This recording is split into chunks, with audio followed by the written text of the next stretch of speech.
그래서 이런 변화가 결국엔 어떻게 될 것이냐 저한테 물어보시면요. 금 시장은 이제는 재편될 수 있습니다. 안녕하세요. 존버 존 버나드요. 자, 여러분들 오늘 할 주제는 뭐냐면요. 홍콩이요. 이 다음 주부터 금 청산 결제 시스템을 가동을 한다고 합니다. 이거를 하려고 지금 뭐 실물을 엄청나게 모으고 있고 계속 이 시스템을 마련하려고 중국에서 홍콩에서 준비를 했잖아요. 이게 바로 이거는 런던이나 이 코맥스 그다음에 LVMA 여기에서 이제는 가격 결정권을 서에서 동으로 가져오는 거다. 그래서 이 지금 변화가 있는데요. 이거에 대한 이런 자세한 얘기를 한번 풀어드리면서 앞으로 이제 어떤 식으로 경제가 변할지 이미 제가 뭐 경제 이쪽을 봐드리면서 금융 전쟁은 이미 시작됐다고 말씀드렸잖아요. 금을 제가 주로 보면서 거시경제를 여러분들에게 봐드리잖아요. 네, 거기에서 이제 여러분들 금 투자하시면서 보시면 그냥 전체적인 지금 미중의 패권 전쟁이나 아니면 금융 전쟁을 큰 흐름에서 보실 수 있어요. 그리고 전쟁이나 이런 거에서도 어떤 식으로 지금 국제 질서가 변하고 있냐, 그리고 거기에 맞춰서 우리가 투자를 어떻게 해야 되냐. 금 말고도 뭐 주식이나 아니면 여러 가지 이런 것도 여러분들 크게 보실 수 있거든요. 그래서 그거 한 번씩 보여드리려고 제가 또 이런 영상 마련했는데요. 그래서 이제 진짜 이 홍콩에서 왜 이 금 결제 시스템을 가동하는지, 세계 금 시장의 패권이 서방에서 아시아로 이제 이동하고 있는 지금 와중에 어떤 곳이 이제는 핵심 인프라 지역이 될 건지, 그다음에 이제는 가격 결정권이 어디가 이제 런던이 쥐게 될 건지 아니면은 홍콩이 쥐게 될 것인지 이런 싸움이 이제 벌어질 거거든요. 그래서 앞으로 그 사이에서 어떤 변화가 시작될 것인가, 이거 뉴스를 한번 보면서 여러분들이 한번 판단해 보시면 좋을 것 같습니다. 제가 한번 해드릴게요. 자, 지금 보면 첫 결제 처리 예정일이요 7월 7일부터 이제는 홍콩에서 금청산 결제 시스템을 가동한다고 합니다. 그래서 11개 은행이 여기에 참여를 한다고 하고요. 그다음에 2,000톤의 지금 실물 금을 홍콩의 금고에 3년 안에 넣을 계획이라고 합니다. 그래서 이제는 다극화 시대가 계속 열리고 있다. 이거 여러분들 매번 제가 공부시켜 드리잖아요. 그래서 그렇게 지금 이해하시면 될 것 같고요. 그래서 이거는요, 여러분들 지금 사우스 차이나 모닝포스트에서 나온 기사인데요. 이게 금청산 결제 시스템을 도입을 한다는 얘기예요. 근데 이거는 단기 폭등 재료는 아닙니다. 그래서 전체적으로 크게 보셔야 돼요. 그래서 금 거래 시스템을 앞으로 이제 인프라를 서방에서 이제 아시아로 옮기겠다 이렇게 나오면서 금 결정권, 금 가격 결정권도 서방에서 이 종이금으로 이렇게 조작하는 거를 조금 더 막아보겠다 이런 식으로 하면서 이 지금 이제 주도권을 가져오려고 하는 거죠. 근데 그래서 관건은 거래량이거든요. 그래서 앞으로 거래량이 얼마나 더 늘어나냐, 이게 진짜 조금 큰 관건인 것 같다 이렇게 말씀드리고요. 그래서 이제 다음 주에 이제 첫 결제일이 7월 7일이거든요. 그래서 7월 6일 날 거래 데이터 신규 청산 시스템을 입력을 하고, 그다음에 7월 7일 날 이제 홍콩 내에서 첫 금거래 처리를 예정하고요. 그다음에 이제 가동 대비를 해서 일부 글로벌 은행, 그다음에 런던, 미, 유럽 대형 금괴를 이제 아시아로 이제 이전을 하고 있다 이렇게 볼 수 있습니다. 그래서 점점 더 이런 흐름이 바뀌고 있고요. 이런 식으로 지금 가고 있습니다. 그래서 지금 보면 이제 금 거래에서 이제 청산 결제 시스템이 뭔가 이거를 궁금해하시는 분들 있잖아요. 여기 있잖아요. 거래가 뭐냐? 거래는요, 매수자와 매도자가 가격과 수량을 합의하는 단계를 말하는 거고요. 청산은요, 여러분들 각 참여자의 이 매수 매도 내역을 계산을 해서 최종적으로 누가 얼마 금과 현금을 주고 받아야 하는지 확정하는 과정이고요. 그다음에 결제는 뭐냐면은요, 확정된 금과 이 현금을 실제 계좌 이전이나 아니면은 금괴 인도로 마무리하는 단계입니다. 그래서 지금까지 지금 홍콩의 한계는 뭐였냐 이렇게 물어보면요, 홍콩은 금을 많이 사고 팔고 보관하는 시장이었지만 국제기관의 대규모 거래를 안정적으로 처리할 독립적인 중앙 청산 인프라가 부족했습니다. 이 때문에 홍콩이나 아시아에서 체결된 거래도 실제 이 결제 기준과 금 계좌는 런던에 의존하는 경우가 많았습니다. 그래서 런던에서는 이 런던 귀금속 첨산 회사 그 뭐 LPMCL이 지금 뭐 HSBC, JP 모건, UBS, ICBC 스탠더드 등 이런 주요 금은행들의 이 금 계좌를 연결을 해서 거래를 이제 순액 기준으로 청산을 했거든요. 그래서 대부분 이제 런던 금 거래는 특정 금괴를 직접 지정하지 않는 비할당식 금 계좌를 통해서 처리가 됩니다. 근데 이제 홍콩이 만들고 있는 것은 이와 유사하게 아시아에서 발생한 금 거래를 홍콩 안에서 청산하고 결제할 수 있는 별도의 금융 배관을 이렇게 설치를 하는 거다 이렇게 볼 수가 있습니다. 그래서 이런 식으로 해서 홍콩이 이거를 담당하려고 하고 있고요. 그래서 이제 운영 주체는 어디가 들어가냐 지금 보면은 PMCC 이사회에서 다음과 같은 11개 은행을 이렇게 지정을 했거든요. 그래서 여기 나와 있죠. HSBC, JP모건, UBS, 시티은행, 스탠다드 차타드, ANZ, 그다음에 중국은행 홍콩, 그다음에 ICBC 아시아, 건설은행 아시아, 그다음에 중국농업은행 HK, 교통은행 홍콩 이렇게 나와 있고 상하이 금거래소까지 플러스가 되어 있다 이렇게 볼 수 있습니다. 이렇게 이런 은행이 참여를 해서 상하이 금거래소 인사가요 PMCC 부의장을 맡고요. 단순한 이 홍콩 현지 시스템이 아니라 중국 본토 금 시장과 글로벌 금 은행을 동시에 연결하는 구조로 간다고 합니다. 특히 HSBC, JP모건, UBS 이런 이 기업 이런 은행들은 런던 LPMCL의 이 주요 은행이기도 합니다. 따라서 이 홍콩 시스템은 런던과 완전히 단절된 중국식 폐쇄 시장이 아니라 기존 런던 금 시장의 이 핵심 은행들을 홍콩 쪽으로 끌어들이는 방식에 가깝다 이렇게 볼 수 있습니다. 이런 식으로 지금 가고 있고요. 그래서 이제 왜 은행들은 이제 400온스의 금괴를 왜 홍콩으로 옮기냐 이게 궁금하실 거 아니에요. 400 트로이온스급의 이 대형 금괴가 지금 키로로 하면요 12.4kg라고 합니다. 그래서 이 지금 보면 런던에서 이제 대표적으로 런던 굿 딜리버리로 거래되는 이런 금괴이거든요. 근데 반면에 지금 보면 중국은 원래 아시아 소매 현물 시장에서는 1kg 금괴가 상대적으로 더 많이 쓰였거든요. 근데 왜 지금 런던에 이 금괴를 들여오는 거냐 이렇게 물어보면은요.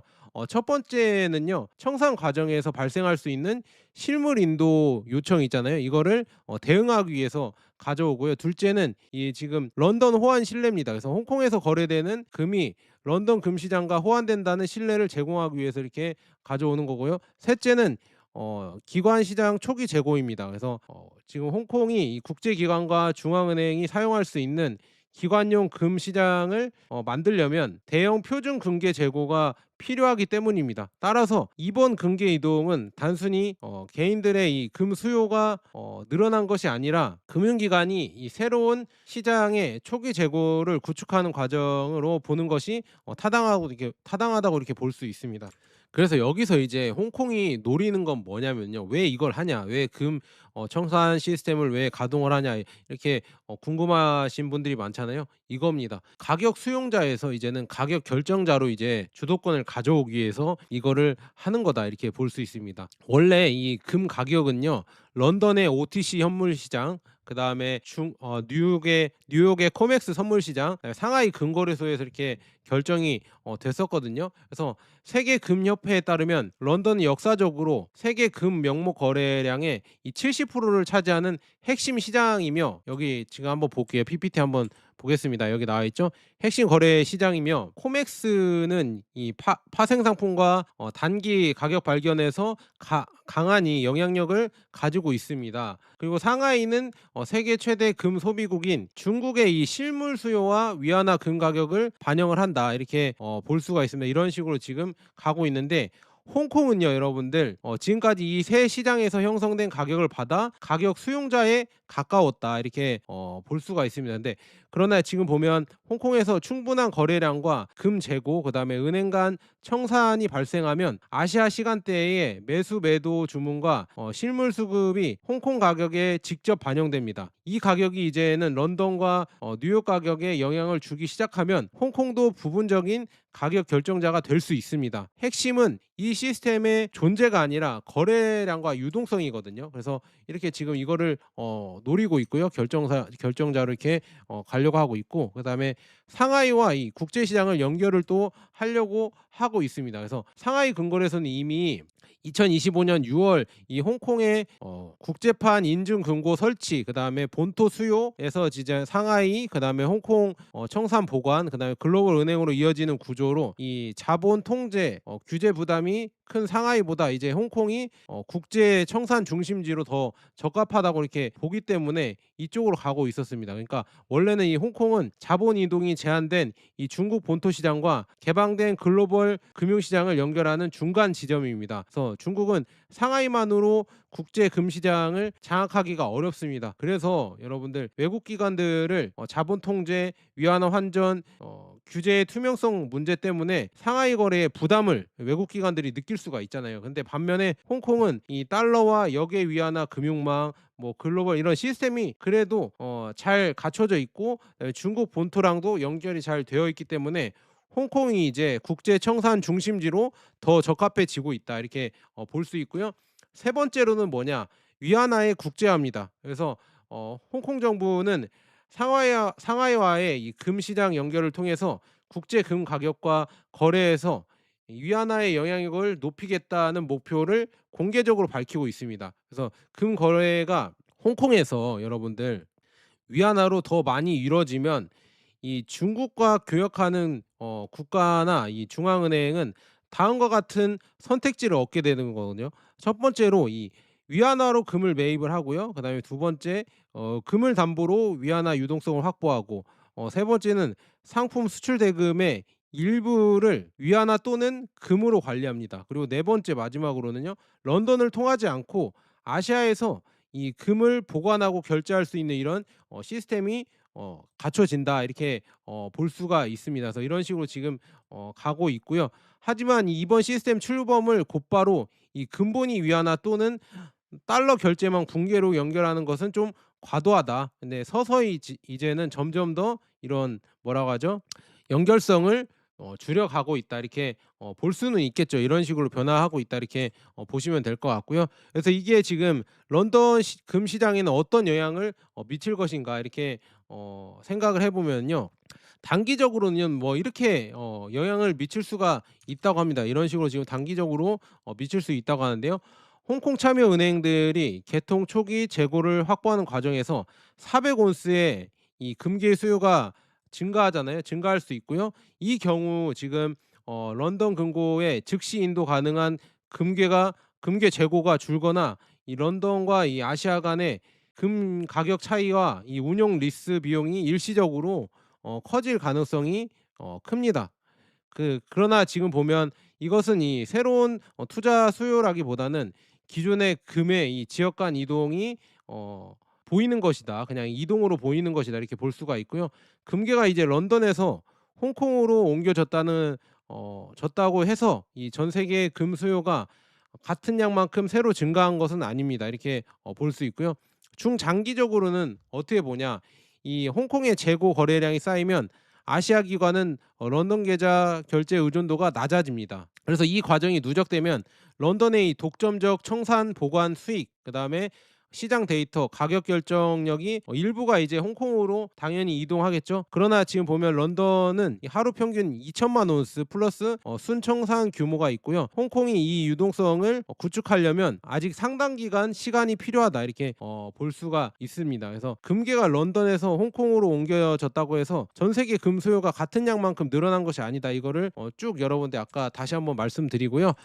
그래서 지금 보면 이 홍콩에 2,000톤의 금고 계획이 있거든요. 그걸 한번 보자면요. 홍콩 정부는 이 공항공사와 이 금융기관의 이 금 보관 시설을 확대해서 3년 안에 2,000톤 이상의 저장 능력을 확보하겠다고 목표를 세웠습니다. 그래서 상하이 금거래소의 이 보관 체계를 활용하고 홍콩 공항에는 이 1,000톤급의 이 금 보관 시설을 추진하고 있습니다. 홍콩은 금 보관뿐만 아니라 선전의 정년 능력까지 연결할 계획이고요. 그다음에 전체 구상은 다음과 같다고 하거든요. 여기 보시면은 지금 선전에서 정년을 하고요. 홍콩으로 반입을 하고, 그다음에 홍콩 금고에 보관합니다. 그리고 PMCC에서 청산을 하고 상하이 글로벌 은행에서 거래를 한 다음에 ETF 선물 토크나 상품을 출시를 하는 겁니다. 그래서 따라서 이제 PMCC는 단독 프로젝트가 아니라 홍콩이 구축하는 금 산업 생태계의 중심축입니다. 이렇게 나와 있고요. 홍콩 정부는 이 금 거래, 그다음에 결제 기관에 대한 세제 혜택도 검토하고 있으며 금 ETF와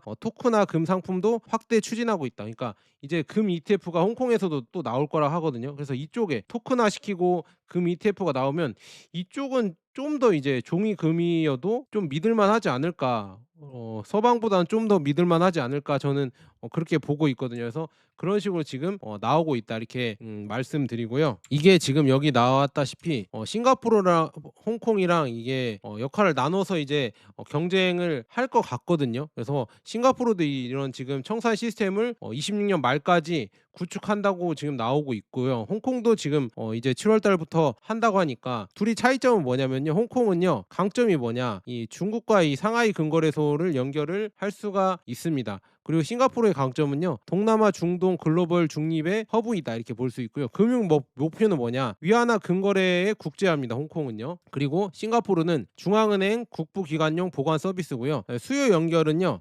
중국 실물 수요와 직접 연결이 되고요. 홍콩은요. 그다음에 싱가포르는 정치 규제의 중립성을 강조할 수 있습니다. 그리고 운용 구조는 홍콩은 정부 소유 PMCC의 중앙 청산이 나와 있고요. 그다음에 싱가포르는 SGX 중심의 OTC 청산이 이렇게 나와 있습니다. 그래서 이거 보시면은 뭐 중국 관련한 위안화 이 금 시장에서는 이 홍콩이 유리하고 중국 의존도를 꺼리는 이런 중앙은행이나 국제기관들은 싱가포르가 조금 선호를 할 것 같다. 그래서 아시아 금 시장이 하나의 중심으로 통합되기보다 홍콩과 싱가포르로 역할을 나눠서 경쟁할 가능성이 높다 이렇게 볼 수 있습니다. 그래서 이제 그게 금 가격에는 어떤 영향을 줄까 이렇게 궁금해 하시는 분들 많잖아요. 그래서 첫 번째 이 단기에서 중립은 이 소폭적으로 조금 호재다 이렇게 볼 수 있습니다. 그래서 초기에 이제 금고 재고를 확보를 하기 때문에 실물 수요가 일시적으로 증가를 하고요. 특히 이 런던 굿 딜리버리 군계가 이 홍콩으로 이동을 하죠. 그래서 일부 지역 실물 프리미엄 그다음에 금 리스 금리가 상승을 할 겁니다. 단 그런데 청산 개통 자체는 금을 소각하는 사건이 아니고요. 대부분 이제 기존 금의 이 계좌 금고를 이전하는 과정일 뿐이다 이렇게 볼 수 있습니다. 그래서 이것 하나만으로 금 가격이 뭐 지속적으로 올라가겠다 이렇게 생각을 할 수는 없고요. 근데 중장기적으로는요. 구조적으로는 긍정적이다 이렇게 볼 수 있습니다. 왜냐 아시아 기관 투자자들의 금 접근성을 향상시키고요. 거래 결제 비용이 감소하고 위안화 금 상품이 증가하고요. 그다음에 중앙은행의 아시아 보관 선택지가 확대되고요. 그다음에 실물 인도 금 담보 금융이 증가합니다. 그리고 런던의 금 유동성이 확대 준비 자산 기능이 강화되면서 점점 더 이제 금의 이런 뭐라고 하죠? 중심지가 서서히 런던과 뉴욕에서 이제는 홍콩과 상하이, 싱가포르 이쪽으로 넘어올 수가 있다. 지정학적으로 이제 점점 변하고 있다. 이렇게 보시면은 될 것 같습니다. 이런 변화가 오고 있고요. 그래서 이런 변화가 결국엔 어떻게 될 것이냐 저한테 물어보시면요. 금 시장은 이제는 다극 체제로 재편될 수 있습니다. 제가 금융 전쟁도 이제 시작됐다고 말씀드렸죠. 금을 통해서 중국이 이제는 금융 전쟁을 하고 있는 거예요. 그래서 런던의 기존의 현물 시장과 뉴욕의 선물 시장 중심으로 기존에 이렇게 유지됐는데 이게 점점 이제 변화가 되는 거죠. 런던 플러스 뉴욕 플러스 상하이, 홍콩, 싱가포르 이렇게 다극화된다. 이 흐름이 이제 보이시죠? 이제 금융에서도 이 주도권을 서양에서 아시아로 이렇게 가져오려고 하고 있습니다. 그래서 금에 대해서는 전망이 긍정적이고요. 그다음에 위안화 국제화에 전략적으로 중요해지고 그다음에 아시아 실물 금 시장에 이 중대한 전환점이 발생할 수 있습니다. 근데 뭐 단기에 뭐 금값이 막 폭등할 것이다 이거는 아니고요. 네, 장기적으로 이런 좋은 변화죠. 그리고 지금 런던과 이 뉴욕을 즉시 대체한다는 것은 좀 과장됐다. 하지만 실제 거래량을 확인하면서 이 결정력 이전을 판단을 해야겠다 이렇게 볼 수 있습니다. 근데 이 변화가 점점 온다는 거. 원래는 런던과 뉴욕이 그냥 아예 독점을 하던 시장을 이제 점점 상하이와 홍콩과 싱가포르 이런 아시아 이런 거래소들이 가져온다는 거는 이거는 큰 흐름이다. 이 금에서도 그렇고요. 아마도 저는 긍정적으로 보고 있고 장기적으로는 엄청난 저는 호재라고 보고 있습니다. 그래서 이거 오늘 이렇게 해드렸고요. 또 주요 이슈 있으면 제가 또 이렇게 풀어드리도록 하겠습니다. 자 여기까지 좋은 번화되었습니다. 여러분 감사합니다.